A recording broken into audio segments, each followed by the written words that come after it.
Hey there. So this week I'm going to try something that I have never done before. Um, Multiple things, sort of, that I've never done before. Basically, I'm reading, well, for book club, I've actually finished reading a book called Consider the Fork. It's all about how the current kitchen, the Western civilization kitchen, so like mainly it's set in Britain and the States, how the kitchen came to be. And it talks about, the way refrigerators came about, and talks about why we use the spoons that we use. I found it very interesting. I highly recommend it.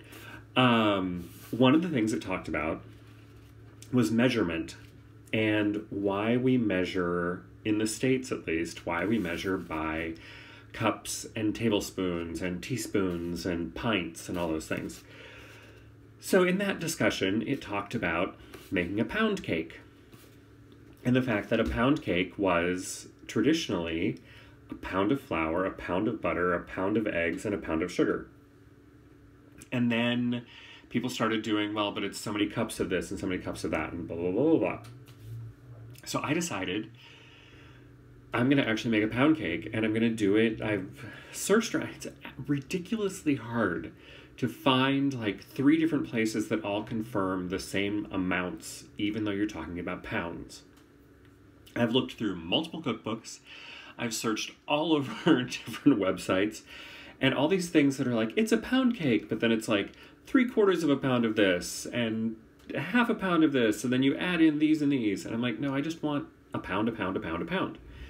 So I finally found a couple of those. The one thing I'm a little unsure about is like baking temperature and baking time. So we're going to see how this all goes. But so I have one of my primary ingredients this time is my kitchen scale. And I'm very excited about this. I have a brand new bundt pan. I bought it before the holidays. I was at the Nordic Wear outlet store, and they were having their holiday sale, which I did not realize was happening that weekend. And this was actually on clearance, on the clearance rack, because it's got a few spots where the gold is slightly worn off, just from getting moved around. And so it was only $16. And isn't it cool? It's inspired by the Chrysler Building in New York. I'm so excited. So hopefully with all these indentations, it will still come out. I've got some good spray, so I'm going to be spraying it down and hope for the best. But anyway, so I'm incredibly excited, not only to do a new recipe that I haven't done before, complete with scale, but also brand new bundt pan. So excited. And in fact, I am so excited by all this that I'm wearing a math-inspired t-shirt, because, math and pounds and things. So, anyway, there we go. This is how my brain works. If you've been watching me for a while, you know this.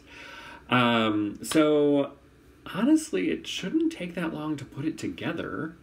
It's all going to be about baking time. Baking times, some things I've read are like an hour, some are like an hour and a half.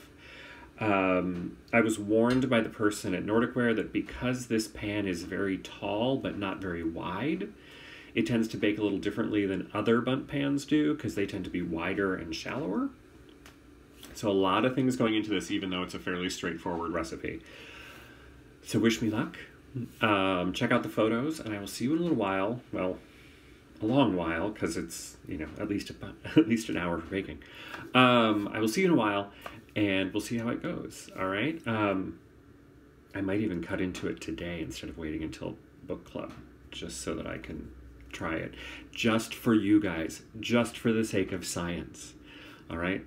See you in a little bit.